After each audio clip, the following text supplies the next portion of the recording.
Semajically, AI, Episode 29, Time and Punishment. It was a fairly normal day for Tim Gumpher, a young man who was fascinated by anything to do with time travel.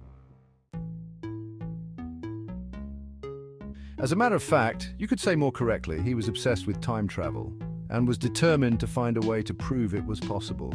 Yeah, I just know it's possible. I have to find a way to make it happen. He got his wish one day on his way home from work.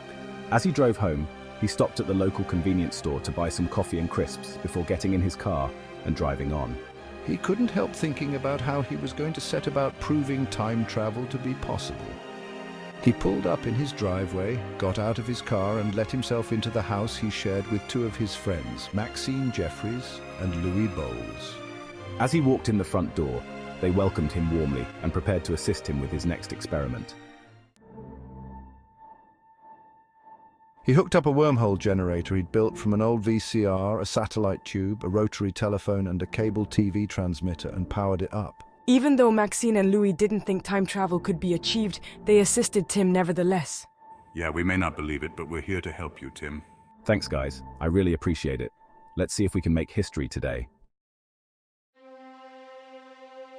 Once they'd set it up, they set coordinates for October 16th, 1956 and hit the generate button on the screen. Then they dialed the year 1956 into the rotary, receiving a connection. A few seconds delay later, an electric blue portal opened in front of them. Come on! Tim shouted, and they all ran through, emerging on the other side in a very old-looking London complete with 1950s era-style cars driving around. They found a newspaper and looked at its date, 16th October, 1956. Maxine and Louis looked at Tim in total shock and amazement as he'd done it. He had done what they thought was impossible.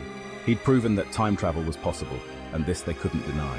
It was right in front of them, and they were currently standing in 1956 rather than 2024. Tim had actually transported them 68 years into the past. This was a danger to their very existence, as all their grandparents were teenagers in this time period, so they needed to be extra careful if they disrupted the timeline in some way. They were timed out and were returned to the present. That's a relief. At the last moment, two tall men in suits materialized in front of them, confiscated their time travel device and banished them from using it ever again because they had built and used it illegally. These men were time agents, and this was their punishment for tampering with time.